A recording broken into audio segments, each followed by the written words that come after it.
Sí. ¿Empezamos de una vez? Bueno, ya, Miguel.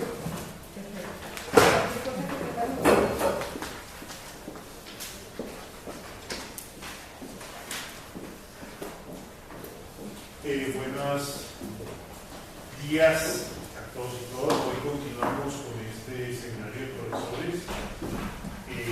Bueno, nos tenemos que excusar con Miguel porque no se hizo la suficiente difusión, no lo pasaron por el postmaster que No pasaron. eso, pues lo mandamos pero no lo pasaron, y ya con todo esto de las distinciones y todo esto no pudimos subsanar el problema por nuestros propios medios, por lo menos por nuestros correos. Pero bueno, aquí estamos y lo vamos a grabar, lo vamos a montar en nuestra página de YouTube.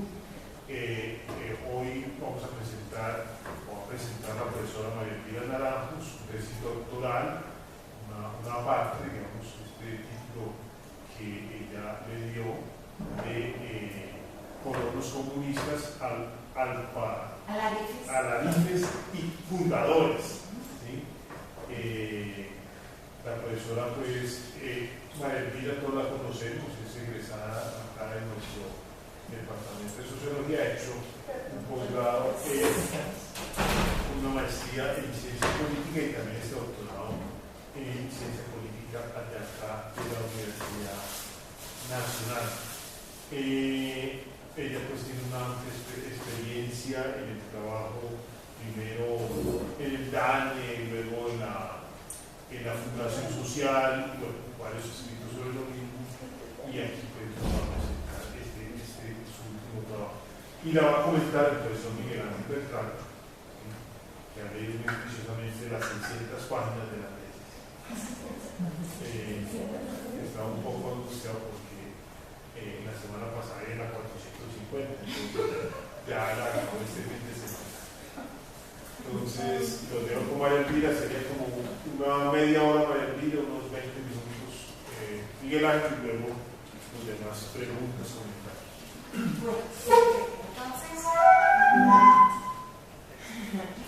Entonces, voy a intentar hacer una supersíntesis de las 600 páginas de un trabajo que me tomó 6 años.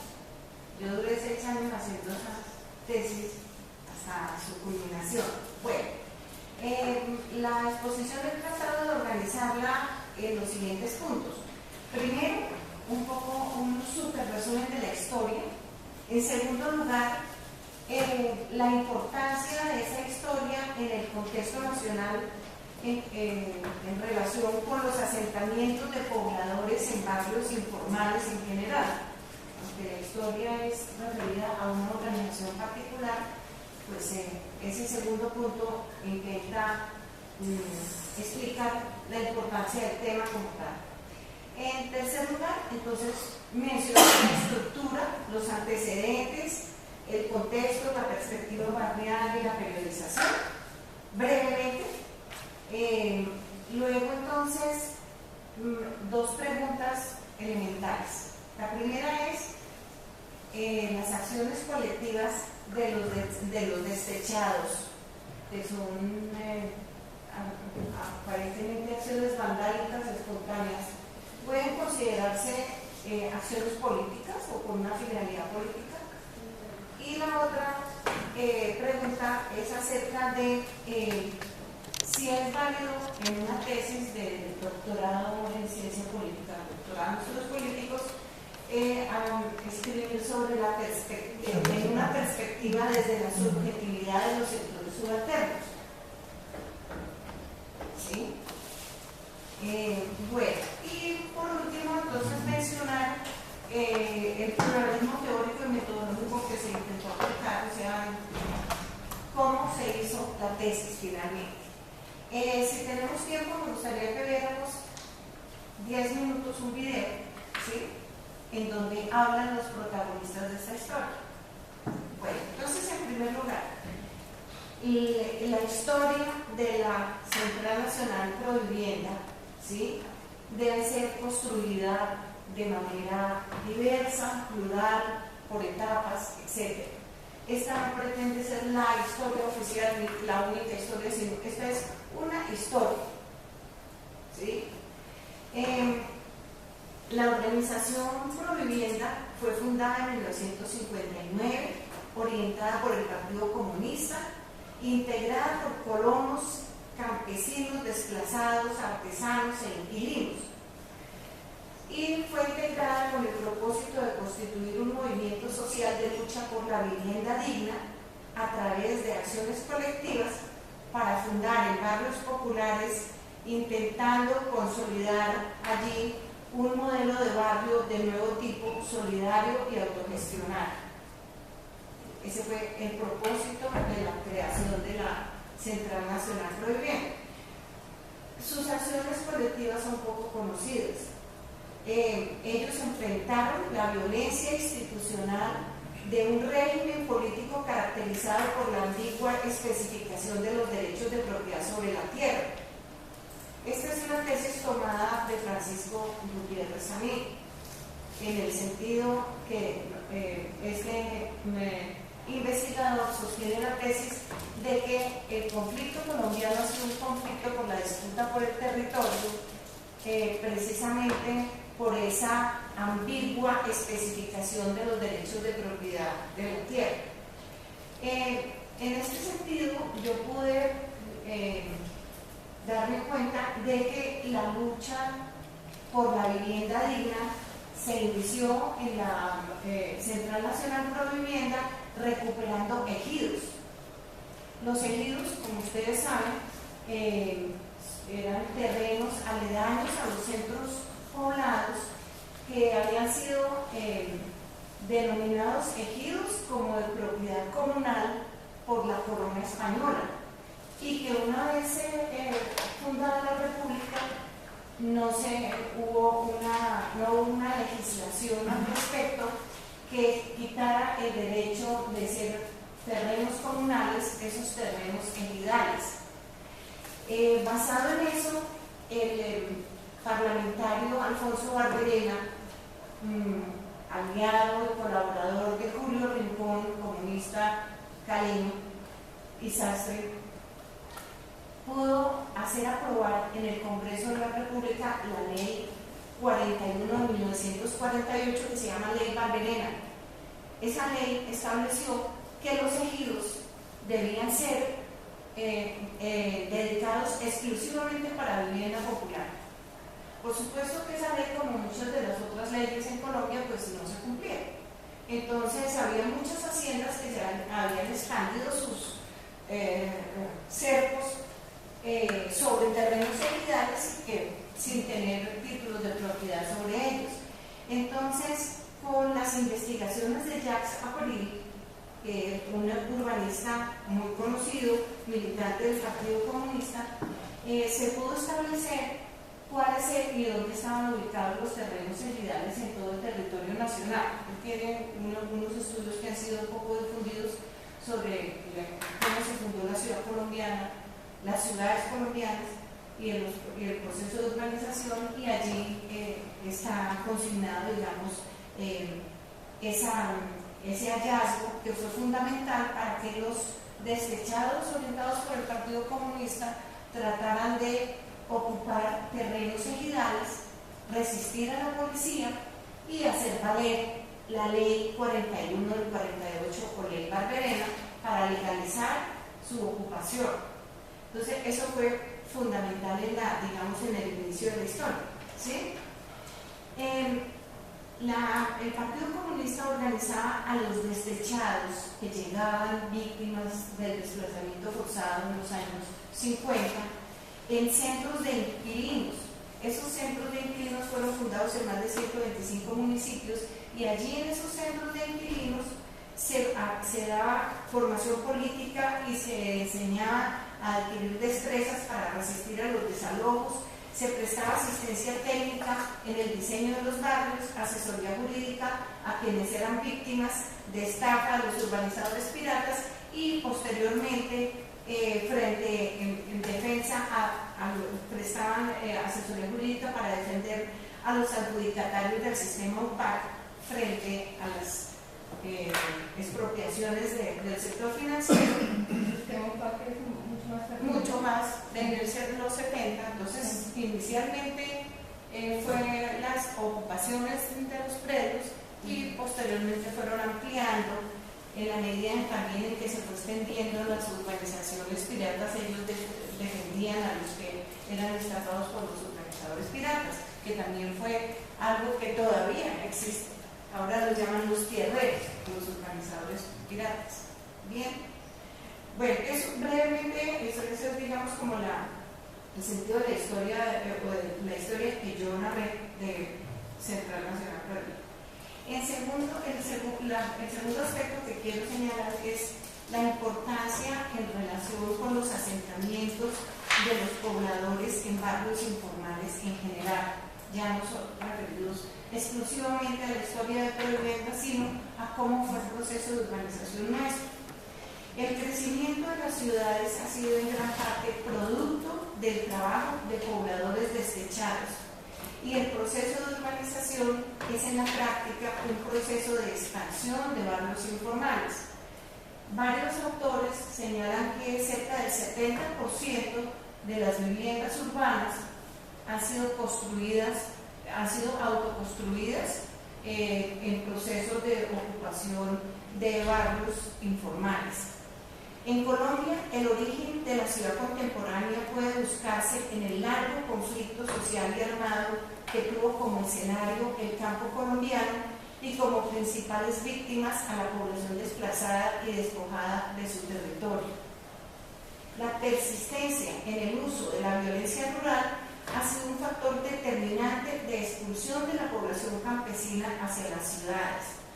Los nuevos pobladores urbanos, inscritos en la lógica de la necesidad y la pobreza, ubican poco a poco alternativas de habitación y adoptan estrategias de sobrevivencia como la autoconstrucción de sus viviendas ligadas a la ocupación ilegal del espacio. De esta manera, según Jacques April, los desterrados devienen en destechados y los colonos de suelo cultivable se convierten en colonos de suelo asfaltable. Reconstruir las memorias de las luchas sociales por la vivienda permite ampliar la comprensión de los procesos violentos de ocupación territorial del país que reproducen viejas y nuevas formas de acumulación originaria de capital y de gentrificación con despojo. Así, nuevamente con Jacques April y con Gilman Mosquera, puede afirmarse de una parte que la violencia rural es la partera de la ciudad colombiana, y de otra parte se puede asumir que la colonización popular urbana es una categoría territorial histórica de la urbanización. De ahí la explicación del título de la tesis como colonos, comunistas, alarifes y fundadores. Entonces, son colonos que vienen de ser colonos rurales, de participar en procesos de colonización popular rural, y que son los nuevos protagonistas de la colonización popular urbana. Son comunistas, los de Provivienda, aunque estos asentamientos de pobladores de barrios informales tienen múltiples formas de ocupación. Hay algunos que son espontáneos, hay otros que son coordinados y dirigidos por organizaciones religiosas, hay otros que son también producto de organizaciones de izquierda o de líderes digamos con una perspectiva socialista, y entre toda la multiplicidad de formas de ocupación, esta tesis se dirige exclusivamente a mostrar cómo fue el proceso dirigido por los comunistas en la Central Nacional Provivienda. Entonces, de ahí lo de colonos comunistas. Y alarifes, el término de alarife es un término poco conocido. Yo le di muchas vueltas a ver cómo iba a bautizarme que sí. Y encontré que la palabra alarife viene del árabe al-arif, que es el maestro de obras, el experto, el oficial, el albañil, el asistente de topógrafo, y que en varios países de Latinoamérica, como en Guatemala y en Perú, ese término se utiliza también para referirse a personas astutas y seguras de sí mismas. Es lo que nosotros en Colombia conocimos como los toderos. Y como los ocupantes de los barrios con mucha frecuencia tenían oficios artesanales relacionados con la construcción, y quienes eran campesinos recién desplazados fácilmente encontraron empleo en la construcción. Entonces me pareció que el término alarijes podía resumir a las características ocupacionales de quienes hicieron parte de la Central Nacional Provivienda. Y por último, fundadores, porque como ya lo dijimos, pues ellos fundaron los barrios que hicieron posible consolidar el proceso de urbanización en Colombia. Bien. Bueno, entonces quisiera un poco mencionar la estructura de la tesis sin entrar en detalles porque no voy a repetir las 600 páginas. ¿Sí? No tengo tiempo. La estructura tiene una parte de antecedentes y de contexto en la que hace relación a todo esto que he venido mencionando. Tiene luego unos capítulos dedicados a unas perspectivas de barrios específicos, ¿sí? Que son el barrio Policarpa Salabarrieta en Bogotá, el 1 de Mayo en Valledupar, los barrios, el proceso de fundación de barrios en los llanos orientales y en el Urabá antioqueño. Y también tiene otro capítulo en donde explica la periodización, o sea, cómo esta organización que fue fundada en 1959 y que todavía sobrevive, ha pasado por varios periodos. Y esos periodos los caractericé en la medida en que pude observar cuáles eran las acciones, la modalidad de acciones que prevalecían en cada etapa. Entonces, la primera etapa la denominé En una noche amanecía un barrio, que es la de tropeñar con la policía y ocupar predios de propiedad incierta, ejidos o predios que no se sabía muy bien quién era su propietario. Ese periodo va hasta 1970. A partir de 1971 hay otra modalidad que es la compra comunera, y los barrios del nuevo tipo, porque los barrios que fueron fundados inicialmente se van consolidando con una propuesta orientada por el Partido Comunista en el sentido de que fueran solidarios, autogestionarios y que se consolidaran utilizando diferentes medios legales o ilegales según la coyuntura. Luego viene la tercera etapa, que empieza en 1983 y sigue hasta el 93, unos 10 años. Yo la llamé el auge de Provivienda, porque es el periodo en que Provivienda busca alianzas con otras organizaciones de viviendistas, no lideradas por el Partido Comunista, sino, como ya dijimos, de diferente procedencia, de diferente dirección, y buscan organizar un movimiento unitario por la vivienda popular. Hacen varios congresos y Provivienda también logra expandirse como organización a 120 municipios, y esto le da la posibilidad también de que algunos de sus dirigentes se vinculen a la Unión Patriótica, y en general las bases sociales de los barrios fundados por Provivienda fueron bases sociales de la Unión Patriótica. Luego, entonces viene el siguiente periodo, que es el declive de Provivienda, que dura desde el año 94 hasta el 2005, son unos 10 años, que coinciden con el genocidio contra la Unión Patriótica, la persecución a los dirigentes viviendistas, la desarticulación del proceso organizativo y la desaparición del tejido social, porque muchos de quienes habían participado en los procesos de construcción de los barrios, cuando ven que se viene esta arremetida contra sus dirigentes, venden sus casas, huyen, etcétera, y entonces esos barrios empiezan a ser ocupados por personas que ya no habían participado en el proceso de fundación inicial. Se desarticula entonces Provivienda, y el último periodo, que lo he llamado el ave fénix, que es a partir del 2005 y hasta el 2016, donde termina la historia, es la recuperación, el intento de recuperar la organización, hacer unos esfuerzos muy grandes por superar la crisis financiera y organizativa, y en eso siguen, y en eso están en el proceso de recuperación. Bueno, entonces,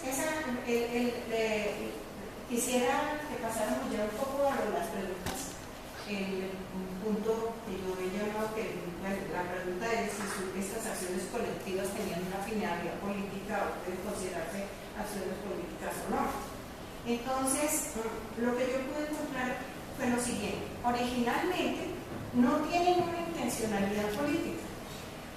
A pesar de que está orientado por los comunistas, la inmensa mayoría de quienes participan en estas acciones, ¿sí?, están resolviendo una necesidad básica, insatisfecha, indispensable para su vida.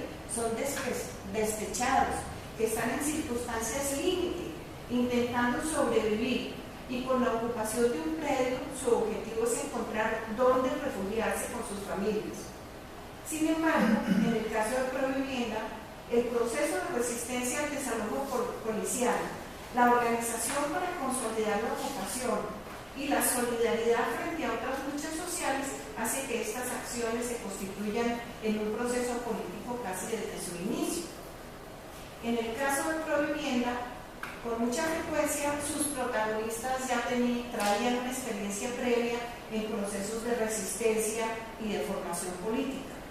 Eran colonos que habían participado en ligas campesinas, que habían luchado por la tierra y que habían tenido formación política en el Partido Comunista.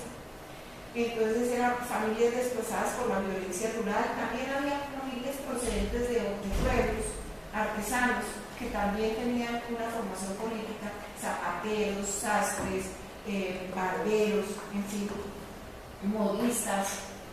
Y también había otras familias que habían sido desplazadas por la violencia política de los años 50, liberales, conservadoras, que llegaron a las ciudades y que vivían en condiciones de hacinamiento en los inquilinatos, y que los comunistas buscaban en los inquilinatos a estas familias y les ofrecían la posibilidad de hacer parte de los centros de inquilinos, de luchar por su vivienda y a cambio de aceptar recibir formación política y aceptar ser de la organización.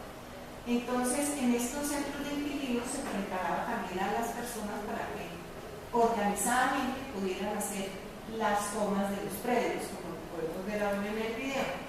Bueno,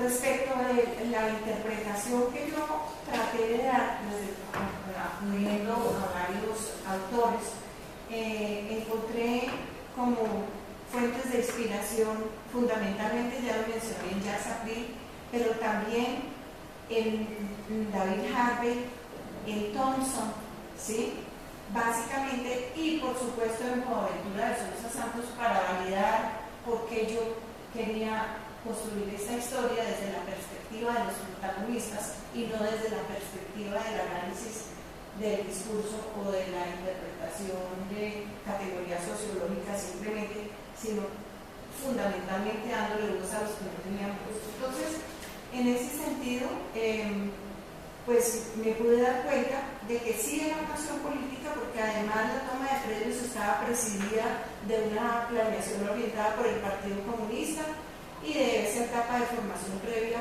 a la que hice relación, y que tenían mucha similitud con la acción de la multitud descrita por Thompson en los motines de subsistencia, que son por lo general respuestas racionales de grupos organizados que son conscientes de su capacidad para conseguir sus propósitos. Según Thompson, también la economía moral de la multitud que subyace en la cultura popular se regenera continuamente como crítica anticapitalista, como movimiento de resistencia y fuente de inspiración de los movimientos sociales contemporáneos. Esta economía moral para los colonos comunistas justifica el derecho a la rebelión frente a un sistema basado en la acumulación por disposición. Esto tomado de Harvey. Harvey también insiste en cómo las luchas urbanas son luchas anticapitalistas, así no se enmarquen dentro de no se enmarcan todos los nuevos movimientos sociales urbanos en la lucha entre el capital y el trabajo directamente. Sin embargo, es una lucha anticapitalista y él lo sostiene a partir de su análisis sobre lo que sucedió en la Comuna de París. ¿Sí? A partir de ahí, y luego con mucha más razón en el siglo XX y en el siglo XXI, David Harvey valida la importancia de las luchas urbanas como luchas anticapitalistas. Bueno, entonces, además, intentando entender cómo había sido la relación de estos despechados que simplemente empezaron tratando de solucionar su necesidad de sobrevivir, era una estrategia de sobrevivencia, cómo fue la articulación con el Partido Comunista. Encontré, entonces, ahí en el análisis que yo traté de hacer del Partido Comunista, pues encontré que pues yo fui militante de la UCO en el año 65, pero luego los de esa época nos distanciamos bastante del Partido Comunista porque considerábamos que era un partido reformista, así que el ese lamento que nos lo intentamos a partir de que había un espacio radial de una escuelita, la escuelita de Doña Rita, ¿sí? Era un espacio radial en donde una profesora hacía una comedia con sus estudiantes y el estudiante bobo lo llamaban Mamerto. Entonces nosotros creíamos pues que los comunistas eran como los bobitos, ¿no? Porque los demás éramos súper radicales. Luego con el tiempo uno se da cuenta de que las cosas no son así de simples. Pero igual en ese momento vimos que los comunistas siempre insistían en el derecho a tener derechos para incorporarse al sistema político legal. Y yo creo que aún sigue eso vigente. O sea, es una lucha para ser aceptados dentro de la legalidad burguesa, ¿sí? Y una lucha que siempre tuvo como perspectiva la construcción de una sociedad socialista a partir de participar en la legalidad y en la democracia representativa. Entonces, siempre le dieron mucha importancia a todos estos aspectos. Sin embargo, ¿sí? En un país tan anticomunista como el nuestro, ¿sí? Siempre hubo una persecución declarada al Partido Comunista y en general al pensamiento de izquierda, como lo sigue habiendo todavía, pero esa persecución llevó incluso a que durante varias décadas el Partido Comunista fuera declarado ilegal. O sea, ser comunista era un delito, ¿sí? Y entonces los comunistas pues tenían que continuar sus acciones en la clandestinidad. Esta necesidad de acudir a la clandestinidad y a la ilegalidad para poder sobrevivir como una organización política, pues hizo que se volviera casi una estrategia de sobrevivencia la combinación de todas las formas de lucha. Y por lo menos lo que es la organización armada de las Fuerzas Armadas